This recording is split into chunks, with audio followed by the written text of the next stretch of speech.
There is less crime in the hills than in the plains, and so the few murders that do take place from time to time stand out as landmarks in the annals of the hill station. Among the gravestones in the Missouri Cemetery, there is one which bears the inscription, Murdered by the hand that he befriended. This is the grave of Mr. James Reginald Clapp, a chemist's assistant who was brutally done to death on the night 31st August 1909.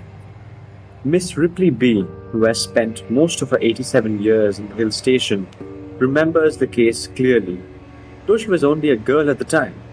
From the details she has given me, and from the brief account in a Missouri Miscellany, now out of print, I am able to reconstruct this interesting case and a couple of others which were sensations of their respective seasons.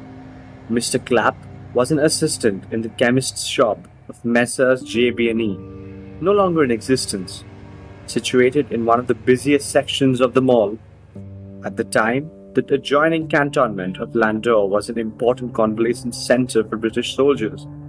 Mr. Clapp was popular with the soldiers, and he had befriended some of them when they had run short of money. He was a steady worker and sent most of his savings home, to his mother in Birmingham. She was planning to use the money to buy the house in which she lived. At the time of the murder, Clapp was particularly friendly with Corporal Allen, who was eventually to be hanged at the Nanny jail. The murder was brutal, the initial attack being launched with a soda water bottle on the victim's head. Clapp's throat was then cut from ear to ear with his own razor, which he left behind in the room. The body was discovered on the floor of the shop the next morning by the proprietor, Mr. Samuel, who did not live on the premises. Suspicion immediately fell on Corporal Allen because he had left Missouri the same night, arriving at Rajpur in the foothills. Many hours later, when he was expected at a Rajpur boarding house, according to some, Clapp had last been seen in the corporal's company.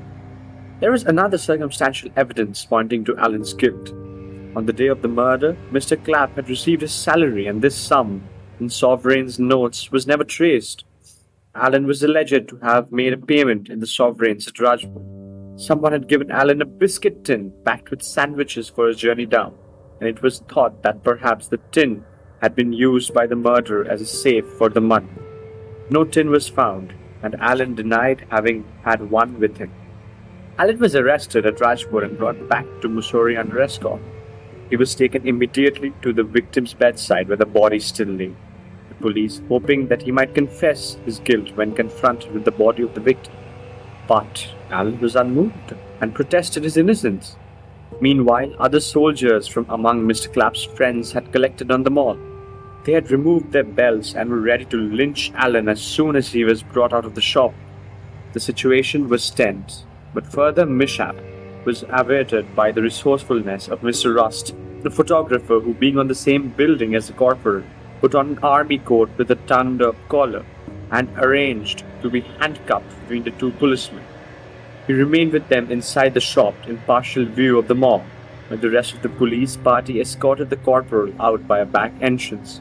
Mr. Rust did not abandon his disguise or leave the shop until word arrived that Allen was secure in the police station. Corporal Allen was eventually found guilty and was hanged, but there were so many who felt that he had never really been proven guilty, and that he had been convicted purely on the basis of circumstantial evidence. And looking back on the case from this distance in time, one cannot help feeling that the soldier may have been a victim of circumstances and perhaps of local prejudice, for he was not liked by his own fellows.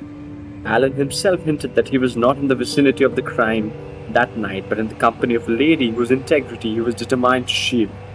If this were true, it was a pity that the lady prized her virtue more than a friend's life, for she did not come forward to save him. The chaplain who administered to Allen during his last days in the condemned cell was prepared to absolve the corporal and could not accept that he was a murderer. One of the hill station's most sensational crimes was committed on 25th July 1927. At the height of the season and in the heart of the town, in Zephyr Hall, then a boarding house. It provided a good deal of excitement for the residents of the boarding house. Soon after midday, the Zephyr Hall residents were startled into brisk activity when a woman screamed and a shot rang out from one of the rooms.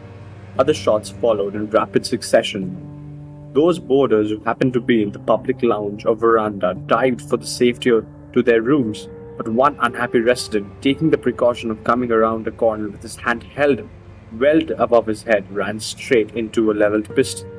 And the man with the gun who had just killed his wife and wounded his daughter was still able to see some humor in the situation, for he burst into a laughter.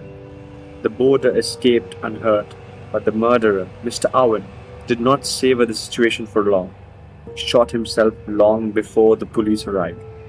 10 years earlier, on 24th November 1917, another husband had shot his wife. Mrs. Fenimore, the wife of schoolmaster, had gotten herself inextricably enshemmed in the defamation lawsuit, each hearing of which was more distasteful to Mr. Fenimore than the previous one. Finally, determined on his own situation, late at night he armed himself with a loaded revolver, moved to his wife's bedside, and finding her lying asleep on her side, shot her through the back of the head. For no accountable reason, he put the weapon under her pillow and then completed his plan. Going to the lavatory, 3 rooms beyond his wife's bedroom, he leaned over his loaded rifle and shot himself.